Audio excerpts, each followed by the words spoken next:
ചപ്പാത്തിക്കും പൂരിക്കും പറ്റിയ ഈ ഒരു കോളിഫ്ലവർ കറി ഒന്ന് ഉണ്ടാക്കി നോക്കൂ, അടിപൊളിയാകട്ടോ. അപ്പോൾ ഞാൻ ഇതുപോലെ ഒരു കോളിഫ്ലവറിൻ്റെ പകുതിയാണ് എടുത്തിരിക്കുന്നത്. ഇനി ഇതൊന്ന് നമുക്കൊന്ന് ക്ലീൻ ചെയ്തെടുക്കണം. അപ്പോൾ കഷ്ണങ്ങളാക്കി ഞാൻ വെച്ചിട്ടുണ്ട് കോളിഫ്ലവർ. ഒരു പാത്രത്തിൽ കുറച്ച് വെള്ളം എടുത്ത് സ്റ്റൗവിൽ വെച്ചിട്ടുണ്ട്. അതിലേക്ക് അല്പം മഞ്ഞൾപ്പൊടിയും ഉപ്പും കൂടെ ചേർത്തതിന് ശേഷം ഈ കഷ്ണങ്ങളാക്കിയ കോളിഫ്ലവർ അതിലേക്ക് നമുക്ക് ഇട്ട് കൊടുക്കാം. അതായത് ഇതിനകത്ത് പുഴുവോ ഒക്കെ ഉണ്ടെന്നുണ്ടെങ്കിൽ അതൊന്ന് പോയി കിട്ടാൻ വേണ്ടിയാണ് നമ്മളിങ്ങനെ ക്ലീൻ ചെയ്ത് എടുക്കുന്നത്. ഒരു 2 മിനിറ്റ് ഒന്ന് തിളച്ചതിന് ശേഷം നമുക്കിത് ഒരു സ്ട്രെയിനറിലേക്ക് മാറ്റി കൊടുക്കാം. ഇനി ഞാനൊരു ചീനച്ചട്ടിയിലേക്ക് കുറച്ച് എണ്ണ ഒഴിച്ചിട്ടുണ്ട്. ഏതെണ്ണ ഒഴിക്കാം കേട്ടോ, നിങ്ങൾ ഉപയോഗിക്കുന്ന ഏതെണ്ണയാണേലും ഒഴിച്ചു കൊടുക്കാം. ഇനി അതിലേക്ക് നമുക്ക് കടുക് ചേർത്ത് കൊടുക്കാം.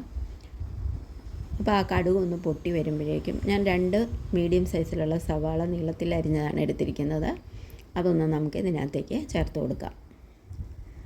അതൊന്ന് മിക്സ് ചെയ്തതിന് ശേഷം അതിലേക്കൊരു അല്പം ഉപ്പ് നമുക്ക് ചേർത്ത് കൊടുക്കണം. കാരണം എന്താണെന്ന് വെച്ചാൽ ഈ സവാള ഒന്ന് പെട്ടെന്ന് മൂത്ത് കിട്ടാൻ വേണ്ടിയാണ് നമ്മൾ ഈ ഉപ്പ് ചേർത്ത് കൊടുക്കുന്നത്.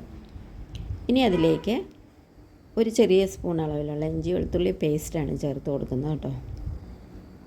ഇനി ഈ സവാള നന്നായിട്ട് ഒന്ന് വാടി വരുമ്പോഴേക്കും നമുക്ക് കുറച്ച് പൊടികൾ വേണം അതിനകത്ത് ചേർത്ത് കൊടുക്കാനായിട്ട്. അപ്പോൾ ഞാനിതിലേക്ക് 1/4 സ്പൂൺ അളവിലുള്ള മഞ്ഞൾപ്പൊടിയും ബാക്കി എല്ലാം 3/4 സ്പൂണിലാണ് ചേർക്കുന്നത്. അതായത് മുളക് പൊടി, മല്ലിപ്പൊടി, പിന്നെ നമ്മുടെ പെരിഞ്ജീരകപ്പൊടി, ഗരം മസാല, ഇത്രയും ഞാൻ ചേർത്ത് കൊടുക്കുന്നുണ്ട്. എന്നിട്ട് അതൊന്ന് നന്നായിട്ട് നമുക്ക് ഇളക്കി കൊടുക്കാം. ഈ പൊടികളുടെ ഒരു പച്ച മണമൊക്കെ മാറണ്ടേ, അപ്പം അതൊന്ന് നന്നായിട്ട് നമുക്ക് ഇളക്കി കൊടുത്തതിന് ശേഷം ഇനി ഇതിലേക്ക് ടൊമാറ്റോ പ്യൂരി വേണം ചേർത്ത് കൊടുക്കാനായിട്ട്.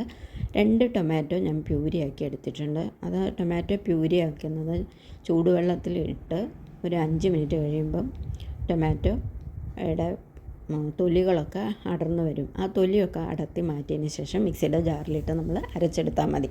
അങ്ങനെയാണ് ടൊമാറ്റോ പ്യൂരി നമ്മൾ ഉണ്ടാക്കുന്നത്.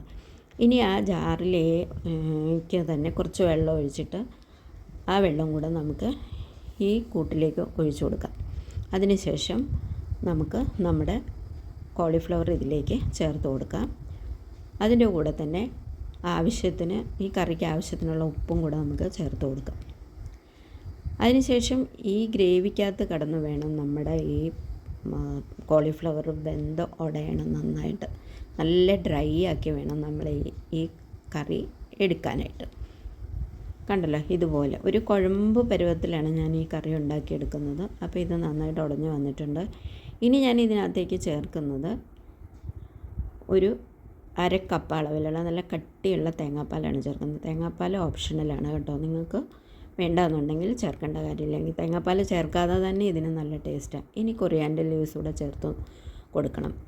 അപ്പം വേറൊരു പാത്രത്തിലേക്ക് ഞാനിത് മാറ്റിയിട്ടുണ്ട്. നല്ല അടിപൊളിയാണ്. കൂട്ടുകാർക്ക് വീഡിയോ ഒക്കെ ഇഷ്ടമായെങ്കിൽ എല്ലാവരും ഒന്ന് ട്രൈ ചെയ്ത് നോക്കണം. അതേപോലെ കൂട്ടുകാർ എൻ്റെ ചാനൽ ഒന്ന് ലൈക്കും സബ്സ്ക്രൈബും ചെയ്യണം കേട്ടോ. അപ്പം ഇനി വേറൊരു വീഡിയോയുമായി കാണാം കൂട്ടുകാരെ. ബൈ.